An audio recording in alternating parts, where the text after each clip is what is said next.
안녕하세요. 반갑습니다. 오늘도 하나님 말씀으로 하루 시작하는 모닝빵에 오신 여러분들을 주님의 이름으로 환영하고 축복합니다.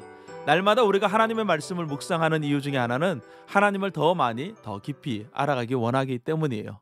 하나님은 말씀을 통해서 우리에게 자신을 나타내 보여주시는 분이세요. 오늘도 이 요한복음 말씀을 통해서 하나님의 아들이신 이 예수님에 대해서 더욱더 많이 또 더욱더 깊이 알아갈 수 있는 은혜가 우리에게 넘쳐나기를 간절히 소망합니다. 오늘 우리가 묵상할 하나님 말씀은 요한복음 2장 13절에서 25절 말씀이 되겠습니다. 13절 말씀이에요.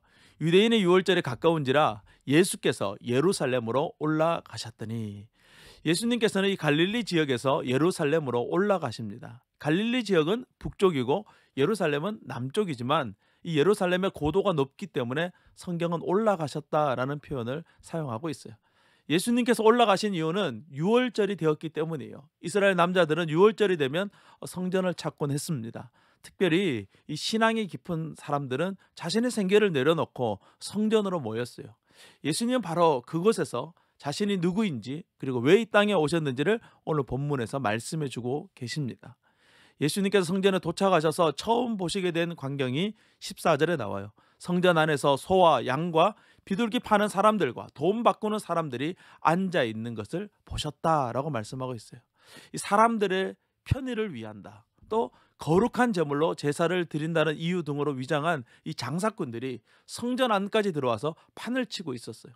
사실 이 장사꾼들은 당시 종교 지도자였던 이 대제사장과 서기관들의 입속을 챙기기 위해서 생겨난 그런 집단이에요.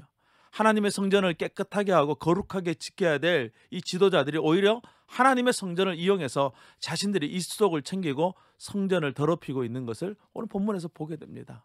오늘날에도 때때로 어떤 목회자들이 이 교회라는 이름을 걸고 자신들의 이 입속을 챙기는 모습을 볼 때 너무나도 안타까운 것이죠. 아마 예수님께서 이 시대에 오셨다면 그런 교회들을 찾아가셔서 그런 교회들을 들러 엎으셨겠죠. 예수님은 16절에서 이렇게 말씀합니다. 내 아버지 집으로 장사하는 집을 만들지 말라라고 예수님께서 말씀하시면서 그들을 다 성전에서 내쫓습니다. 이러한 예수님의 모습을 보면서 이 제자들의 마음속에 하나님의 말씀, 성경 말씀이 떠올랐어요. 17절에 이렇게 말하죠. 제자들이 성경 말씀에 주의 전을 사모하는 열심히 나를 삼키리라 하는 것을 기억하더라. 우리가 예수님을 알아가는 유일한 방법은 바로 이 성경 말씀을 통해서입니다. 예수님과 함께 있던 제자들도 성경을 통해서 예수님이 누구이신지를 깨달아 가잖아요. 성경은 예수님에 대해서 충분히 우리에게 소개해주고 알려주고 있어요. 여러분, 우리가 날마다 하나님의 말씀을 묵상할 때 우리는 더욱더 예수님을 알게 되는 것이죠. 예수님의 행동에 이 성전에 있던 유대인들이 분노해요. 예수님에게 따져 묻습니다. 도대체 당신이 이런 행동을 하는 이유가 무엇이냐라고 하면서 예수님을 몰아붙여요. 어쩌면 예수님은 이 사람들의 이런 이목을 자신에게 집중시키고자 오늘 예루살렘으로 올라왔을지도 몰라요. 이렇게 모든 사람의 이목이 자신에게 집중되자 예수님은 아주 중요한 말씀을 하십니다. 지금 예루살렘은 유월절 기간이에요. 사람들은 어린 양을 잡으며 유월절을 준비합니다. 예수님은 이 유월절이 곧 자신이 십자가에 달려 죽는 것을 예표하는 그런 절기라는 것을 오늘 말씀 속에서 가르쳐주죠. 19절에서 21절에 이 유대인과 예수님과의 대화의 내용이에요. 예수께서 대답하여 이르시되 너희가 이 성전을 헐라 내가 사흘 동안 일으키리라. 유대인들이 이르되 이 성전은 46년 동안의 지었건을 내가 3일 동안 일으키겠느냐? 그러나 예수는 성전된 자기 육체를 가르쳐 말씀하신 것이니라. 예수님은 이 성전의 비유를 통해서 자신이 죽고 사흘 만에 다시 부활하게 될 것이라는 것을 오늘 비유로 말씀해 주고 있는 것이죠. 이것이 오늘 말씀에 있어서 가장 중요한 핵심이에요. 예수님께서 이 땅에 오신 목적은 자신을 우리 구원을 위해서 내어주시기 위함이었다는 거예요.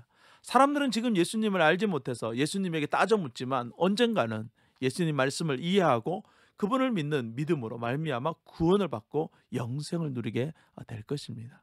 22절에서 제자들은 예수님의 부활 사건을 경험한 이후에야 이 말씀을 깨달았다라고 말씀하듯이 말입니다. 여러분, 말씀을 묵상하는 것이 때로는 어렵게 느껴지고 또 지루하게 느껴질 때도 있을 거예요.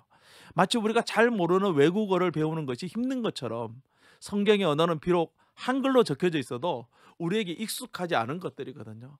그래서 힘들고 또 지루하게 느껴져요. 하지만 우리가 힘들과 지루함을 잘 이겨내면 어느 날 이 말씀이 얼마나 달콤하고 또 감격스러운 말씀인지를 우리가 깨닫게 될 거예요. 우리가 그날을 기대하면서 날마다 하나님의 말씀을 묵상하며 나아가기를 소망합니다. 앞으로 우리는 예수님의 사역이 본격적으로 시작되는 것을 보게 될 것입니다. 요한복음 말씀을 통해서 예수님을 더욱더 깊이 알아갈 수 있는 저와 여러분 되기를 소망해요. 오늘 하루도 주님이 주시는 힘과 능력으로 살아가시기를 바랍니다. 늘 여러분들을 위해서 기도하고 응원하고 있습니다. 누가요? 예수님이. 그리고 제가 응원합니다. 오늘도 승리하세요. 샬롬.